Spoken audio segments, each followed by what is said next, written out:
name is Ritika. Welcome back to my YouTube channel. So today's video is going to be different for two reasons because आज का video Hindi में होने वाला है क्योंकि मेरी मम्मी ने बोला है कि प्लीज़ रितिका हिंदी में वीडियोस बनाओ। तो मम्मी के बाद कौन टाल सकते हैं, इसलिए आज का वीडियो हिंदी में होगा। और दूसरी बात जो अलग होगी वो ये होगी कि आज मैं कोई स्टोरी नहीं सुनाने वाली हूँ, बट आई वुड एक किताब है जो मैं डिस्कस करना चाहूँगी। तो मैंने हाल ही में किताब पढ़ना ख़त्म किया है, ऐसे उल्टा दिख रहा होगा, so I will post a picture of it. So इस बुक के बारे में इस बुक का नाम है thinking fast and slow bye Daniel kahneman and it is an excellent book. ये बुक साइकोलॉजी के ऊपर है, ह्यूमन बिहेवियर्स के ऊपर है, माइंड ट्रैप्स के ऊपर है कि आपका दिमाग आपको कैसे बेवकूफ़ बनाता है कुछ चीज़ें करने के लिए जो आप नहीं करना चाहती। तो ये बुक में बहुत सारी ऐसी चीज़ें लिखी हुई है जो कि बहुत ही हैवी हो सकती है। हैवी इन द सेंस कि आपको ऐसे बहुत सारे इसमें फैक्ट्स जो आपको एक बार में डाइजेस्ट करने में मुश्किल होगा। मेरे को भी बुक पढ़ने में बहुत टाइम लगा था। सो आई वुड सजेस्ट कि अच्छे आराम से टाइम लेके पढ़े क्योंकि इसमें बहुत सारी अच्छी बातें लिखी हुई है। तो इस बुक में बहुत सारे ऐसे माइंड ट्रैप्स के मेंशन किया था डैनियल kahneman ने। So I have noted them down, मैंने उसे अलग से लिख लिया है and I will be discussing about it. It's going to be quite interesting. So जो पहला इफेक्ट है उसका नाम है द स्पॉटलाइट इफेक्ट। हिंदी में बोलते हैं उसको ध्यान केंद्र प्रभाव।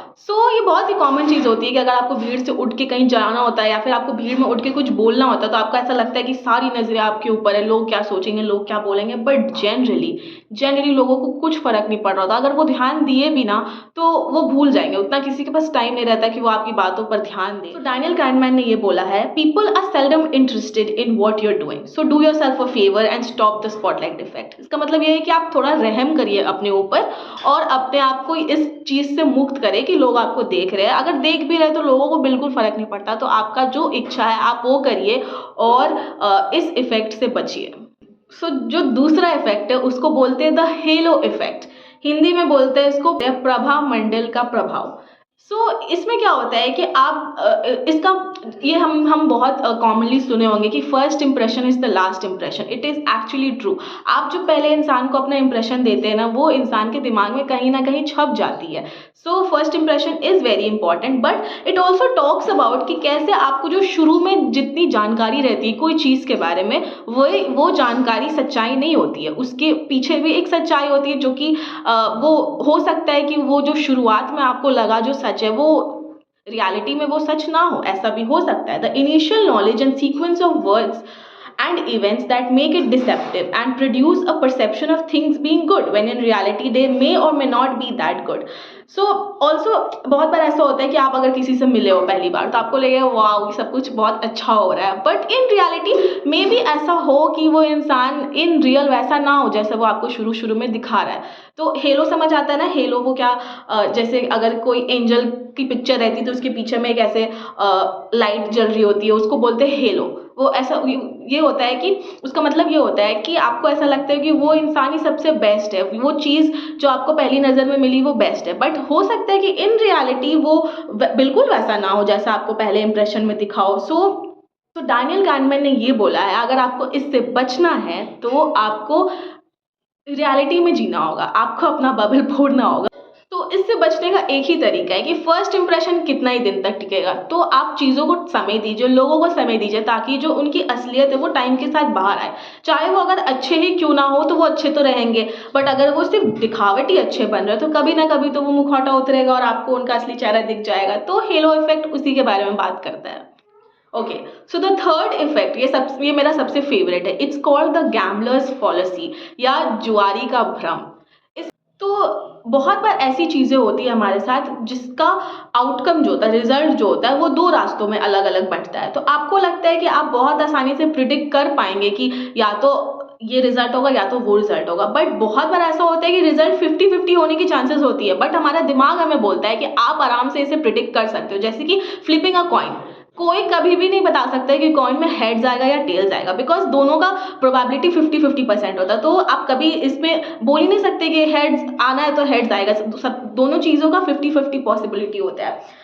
वैसे ही कसिनो में या फिर गैम्बलर्स पॉलिसी इसको बोला ही जाता है। तो इसका सबसे ज़्यादा इस्तेमाल कसिनो में ही होता है कि लोगों को लगता है कि वो लोग प्रिडिक्ट कर सकते हैं कि आउटपुट क्या होगा, बट ये कभी हो ही नहीं सकता। आप कभी कोई चीज़ कोई ऐसी चीज़ का आउटपुट प्रिडिक्ट कर ही नहीं सकते हो जिसका 50-50 पॉसिबिलिटी हो रहा है।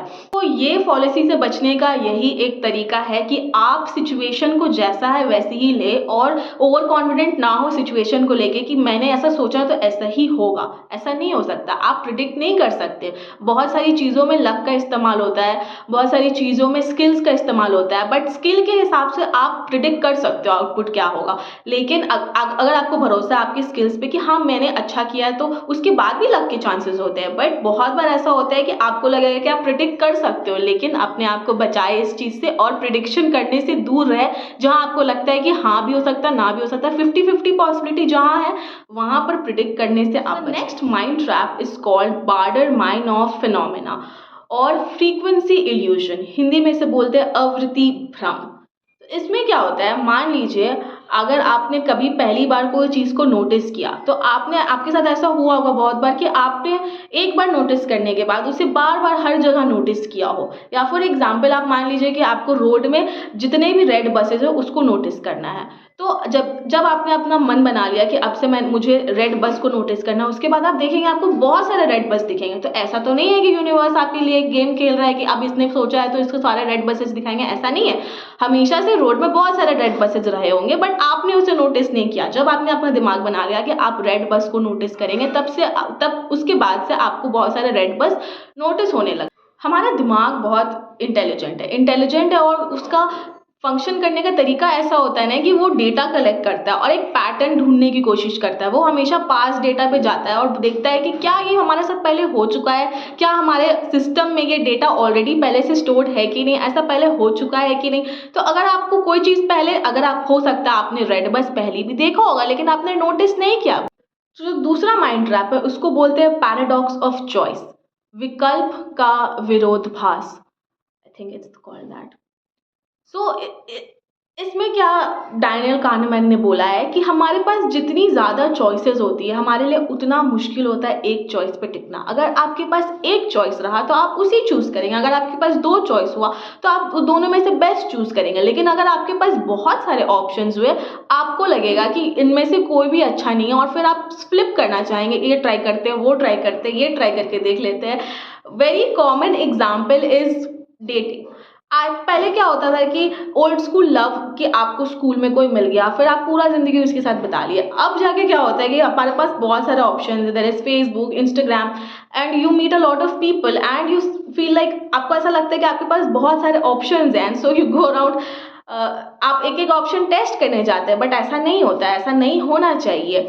To many choices leads to no decision at all. अगर आपके पास बहुत सारे चॉइसेस होंगे आपके लिए उतना ज़्यादा मुश्किल होगा डिसीजन पे आना।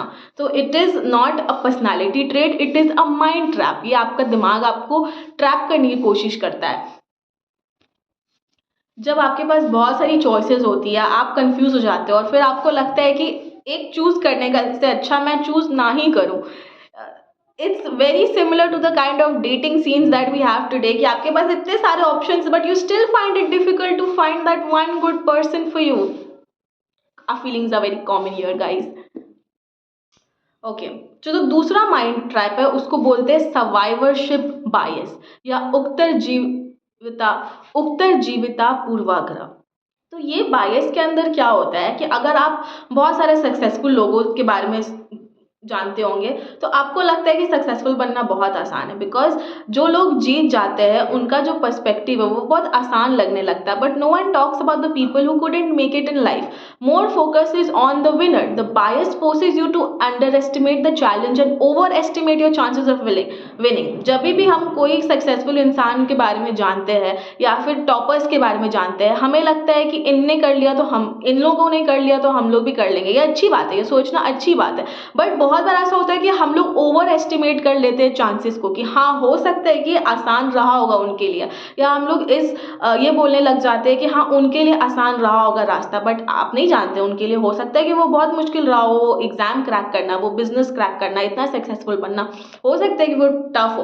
तो सर्वाइवरशिप बायस में क्या होता है कि आप बहुत ज़्यादा फोकस कर लेते हो विनर्स के ऊपर कि यार उनके लिए आसान है, उन्होंने आसानी से कर लिया तो ये सबके लिए आसान होगा। बट वहाँ तक पहुँचने का रास्ता हो सकता है कि बहुत मुश्किल हो, उसके बारे में कोई देखता नहीं है। हमारा माइंड हमें ऐसे चीज़ों पे फोकस करने के लिए मजबूर करता है कि हाँ, ये आसान हो सकता है, क्योंकि आपको रियलिटी नहीं दिख रही होती है पीछे की। So the next mind trap it's called availability bias. Hindi में बोला जाएगा उपलब्धता पूर्वाग्रह। ये तब होता है जब हमें, बहुत बार ऐसी होती है कि ऐसी चीज़ें होती है कि हमने कार एक्सीडेंट के बारे में सुना या फिर प्लेन क्रैश के बारे में सुना। तो the next time you are travelling by a car या आप प्लेन का सफ़र ले रहे, तो आपको ये डर बैठा रहता है कि कहीं हमारे साथ भी ऐसा कुछ ना हो जाए। ये सोचना वाजिब है, ऐसा लोग सोच सकते हैं, बट होने का तो कभी भी कुछ भी हो सकता है। हो सकता है आप बैठे हो जहाँ पर आपके सर में छत गिर जाए, या फिर keeping the negativity aside, but whatever is meant to happen will happen. जो होना रहेगा वो होगा ही। बट आपको जब बहुत सारी इन्फॉर्मेशन आपके दिमाग में फीड कर दी जाती है, आप कुछ आपको आसपास के लोगों के बारे में आपने सुना रहता है कि उनका एक्सीडेंट हो गया, बाइक से गिर गए वो, या सीढ़ियों से गिर गए, तो आप उसको लेके ना बहुत ज़्यादा सोचने लग जाते हैं कि ये मेरे साथ भी हो सकता है। बट और फिर ज़्यादा ओवर थिंक करने लग जाते हैं। इट इज़ जस्ट हमारा दिमाग जो हमारा दिमाग जो होता है वो अवेलेबिलिटी बायस कर रहा होता है कि आपके पास जितना इन्फॉर्मेशन है उससे आपको और ज़्यादा डराने की कोशिश कर रहा होता है। ये एक सर्वाइवल माइंडसेट भी होता है, बट बहुत बार लोग क्या करते हैं, इसे बहुत ज़्यादा ओवरथिंक करने लग जाते हैं, और फिर लोगों को फोबियाज हो जाता है प्लेन क्रैशेस का, प्लेन में ट्रैवल करने का, कार चलाने का, बिकॉज आपने इतने ज़्यादा इन्फॉर्मेशन कंज्यूम कर ली होती है बाहर की चीज़ों के बारे में कि आपके मन में डर बैठ जाता है। बट कीपिंग इन माइंड, इससे बचने का एक ही तरीका है कि यही सोचना कि जो होना रहेगा वो तो होगा ही, आप कितना ही बचोगे। तो ये अवेलेबिलिटी बायस की वजह से होता है क्या है कि आपके दिमाग में एक ऐसा माइंडसेट बन जाता है जो आपको चीज़ें करने से रोकता है, जो कि एक तरह से गलत है। आपका दिमाग आपको बचाने की ही कोशिश कर रहा है, बट आपको ये समझना होगा कि अवेलेबिलिटी बायस से क्या होता है कि आपको वो अननेसेसरी डर पैदा करता है आपके अंदर, जो कि एक्चुअली नहीं होता है। Okay, so the next one is called sunk cost fallacy. It is also one of my favourite. Hindi में इसको बोलते हैं डूब लागत भ्रांति। सो फॉर एग्जाम्पल, मान लीजिए कि आप कोई मूवी देखने गए और आपने टिकट खरीदी, आप मूवी देखने बैठे और आपको मूवी कुछ खास लगी नहीं, बट आप स्टिल वहाँ बैठे रहे ये सोचते हुए कि अब मैंने पैसे खर्च किए हैं तो देख ही लेती हूँ पूरी मूवी, इससे कुछ घाटा नहीं हुआ, लेकिन आपने अपना टाइम ज़रूर वेस्ट किया।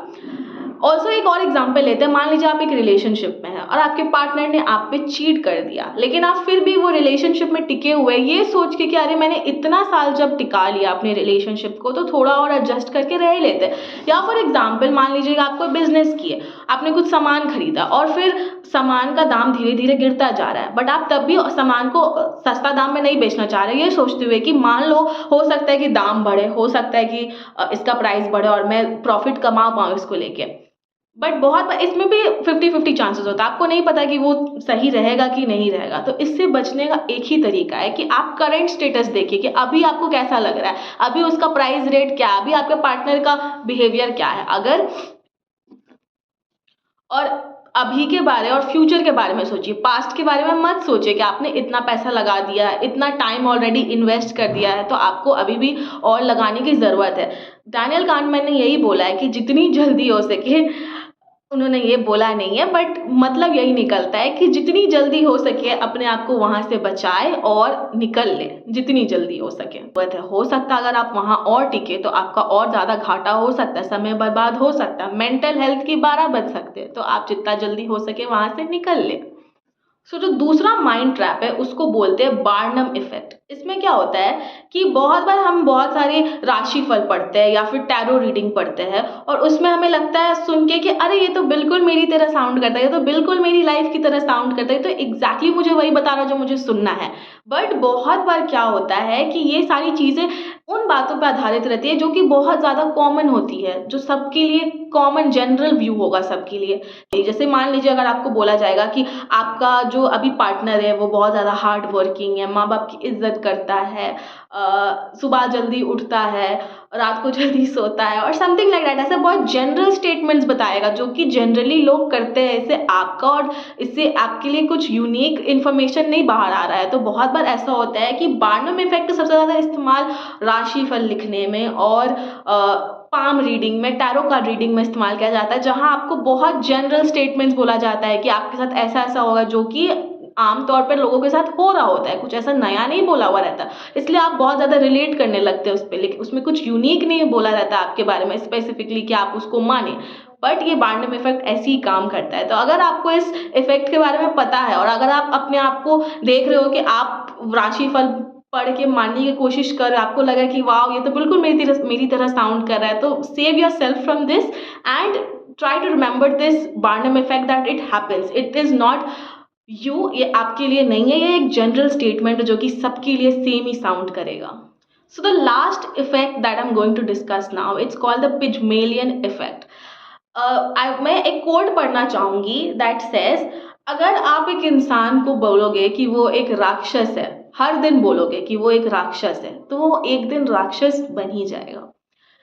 इस इफेक्ट का बेसिस यही है कि आपका जो एक्सपेक्टेशन रहता है किसी इंसान को लेके, वो उसे प्रभावित करता है, प्रभावित इन्फ्लुएंस, राइट, वो उसे इन्फ्लुएंस करता है और अच्छा परफॉर्म करने के लिए। मान लीजिए कि आपका आपका एक पार्टनर है, आप देख रहे हैं कि आपका पार्टनर उतना अच्छा नहीं करा लाइफ में, तो आप सोचते हैं कि आप उन्हें मोटिवेट करेंगे, आप अच्छी अच्छी बातें बोलेंगे उनसे, तो आपका पार्टनर ये सुन के और ज़्यादा मोटिवेट होगा, सोचेगा कि हाँ जब इसने मेरे से इतनी एक्सपेक्टेशंस कर रखी है, इतना मोटिवेट कर दिया, तो मैं भी थोड़ा मेहनत करूँगा। तो उसके वजह से वो थोड़ा अपने आप पे अच्छा सोचने लगता है, उसका सेल्फ इस्टीम बढ़ता है और वो मेहनत करने लगता है खुद के ऊपर और आपके एक्सपेक्टेशंस पे खड़ा रहता है। आप उनका मेहनत देखते हैं और आपको ऐसा लगता है कि मुझे इसे और मोटिवेट करने की ज़रूरत है, एंड फिर ये साइकिल ऐसा घूमता रहता है।